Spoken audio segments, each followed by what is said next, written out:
Sveiki, vēži! Šis būs tātad vēstījums no manis, jā, tātad jūsu horoskopa zīmēji vēžiem. Tātad, ko jums sola 2021. gads, tāds neliels ieskats.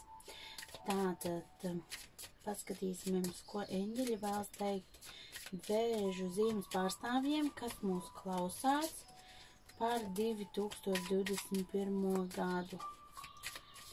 Par 2021. gadu. Tātad paskatīsimies. Tātad vēžiem iet runa, tātad atbrīvoties no savām bailēm. Atbrīvoties no negatīvām enerģijām, par enerģijām, situācijām, cilvēkiem, visu, kas jums pagātnē ir vai nu bijušas kāds konflikts, vai kādam nepatīkamam tātad situācija, jā. Jebkurā gadījumā vienalga jāatbrīvojas no tās, no savām bailēm, no domām par to, ka mēs baidamies, ka tas var notikt atkal, ka tas varētu atkārtoties. Tās visas ir bailes, no kā ir jātiek vaļā nākamā gadā un ar ko ir ļoti cītīgi vēzīšiem jāstrādā. Atbrīvošanās tātad no bailēm. Tie, kas ir ar mieru strādāt ar erceņģeli Mihēlu un Rafelu, ļoti labs veids, kā šiem erceņģeliem palūgt. Tad, kad jūs esat mierā ar sevi, klusībā ar sevi, savās domās, sajūtās un esat pie telpā viens, jūs varat to darīt pie sevis, jūs varat to darīt skaļi, mierīgi, ja ir iespējams atguļaties, jā, tā tad var arī mierīgi klusu mūziku ieslēgt nomierinoši.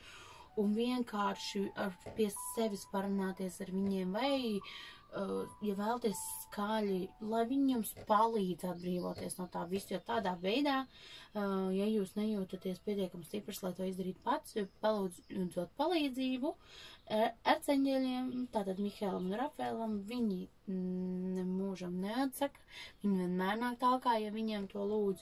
Un atbrīvojamies tātad no bailēm, lai mēs varētu tikt iekšā jaunajās enerģijās tā kārtīgi un nevalkot līdzi kaut kādus pagātnes nevajadzīgās lietas un nastu. Tātad vēl vēžiem meditācijas. Ļoti labs laiks, lai šīs meditācijas tātad uzsākt. Tas ir jau nedaudz arī, ko es jums teicu iepriekš par darbs ar eņģeļiem. Tas savā starpā saistīt. Tātad vēžiem ieteicams ir nodoties meditācijām vai vienkārši tādām lietām, kas jūs nomierina. Kad jūs esat mierā un harmonijā ar sevi un nevis tur, teiksim, domās un satraucoties par kaut ko citu. Tātad tas ir no eņģeļiem, un tātad taro karšu, tātad, ko taro kārts jūs vēlaties pateikt vēžiem 2021. gadām, kas mūs klausās, zodiaka zīmēja vēzīm, kas mūs šobrīd klausās 2021. gadām. Tātad paskatīsimies.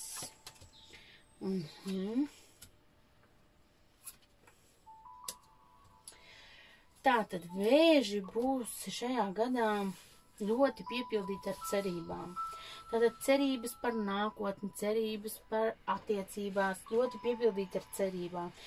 Bet tas ir labi, jo cerību pilni cilvēki ir brīnumi pilni cilvēki. Viņi tic labajam, viņi tic, ka viss ir iespējams sakārtot, kad ir iespējams arī tātad piepildīt savus sapņus. Tātad piepildiet šajā gadā savus sapņus, kaut kādas sen lolotas vēlmes, par ko jūs domājat, jo vēžis šī gadā ļoti var saskarties arī ar nodevībām. Nodevībām starp cilvēkiem, partnerattiecībās, darbā, dažādās situācijās, jā. Tas, teiksim, var būt arī tikai jūsu tādā sajūta līmenī, ka jums tā liksies, kad viss ir sliktāk nekā tas ir. Bet iespējams tas ir tikai, nu tā, teiksim, jūsu domās, teiksim, tās sajūtas, ka jūs domāsiet, kad ir, teiksim, sliktāk viss nekā tas ir patiesībā.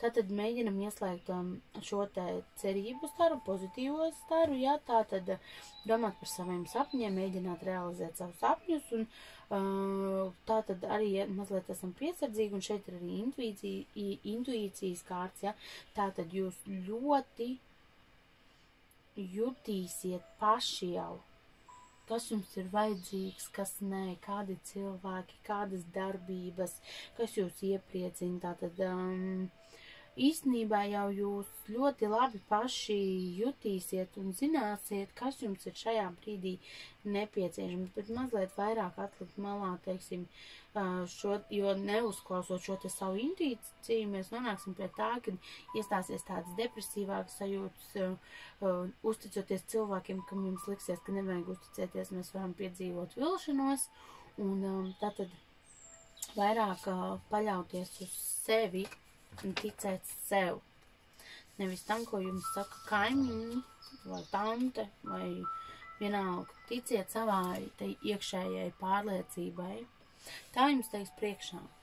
Labi, vēzīši, šis no manis ir viss, tāds īsts aprakstīns. Ja vēlēs personīgo, tad raksti man uz e-pastu fortuna@inbox.lv vai Fortuna Facebookā, Fortuna lapā vēstulīti, un tur mēs izrunāsim par tavu individuālo konsultāciju, kas varbūt vai nu tavai horoskopu zīmē, vai tev kā personībai, personai pašam.